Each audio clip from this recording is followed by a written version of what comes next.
Concealed carry is the act of legally carrying a concealed weapon, usually a handgun, on your body as you go on about your day in the public life.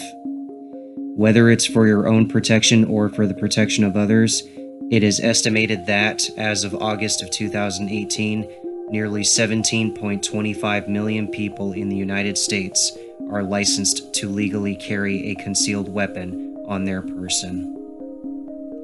And with more and more people being legally armed and legally carrying, there tends to be a lot of the typical, scary, nerve-wracking stories that comes with carrying a gun on your person to defend yourself or others around you when trouble arises.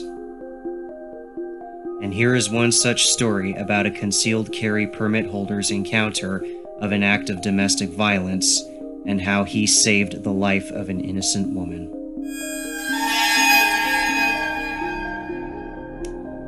It was nighttime when I had just pulled into the gas station, parked, and proceeded to refuel my car.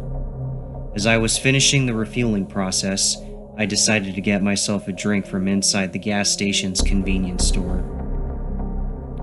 As I walked to the storefront, however, I suddenly heard a commotion that sounded like it was coming from behind the station. I made my way to the back of the gas station, and that's when I saw it. A man in his mid to late 40s who looked very haggard, dirty, greasy, and either drunk or high was beating a younger looking woman around the head with a tire iron. The woman looked like she was on the verge of death, for she was making quiet, subdued whimpers. Her blood and bits of her hair were scattered all over the place, and the man was constantly screaming like crazy at her, paying no attention to me as he kept beating her with the bloodied tire iron. In that moment, I drew my .40 Smith & Wesson pistol from its holster, activated the laser sight, and trained it on the man as I yelled out, "Drop it, or I'll drop you!"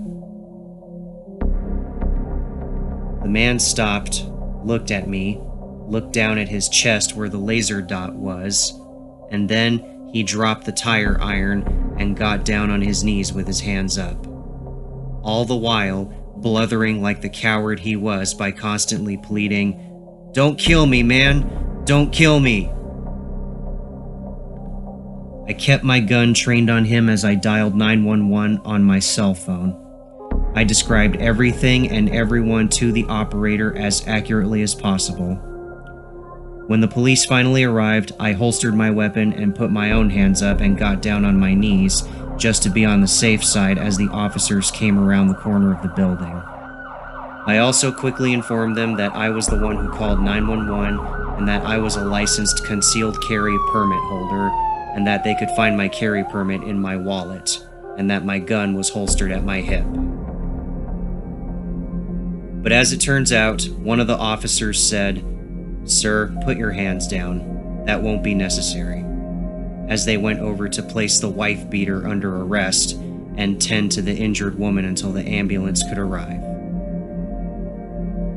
I was still questioned by the responding officers about the incident, and they still took down all of my statements in regards to what I had witnessed. But in the end, I wasn't charged with anything.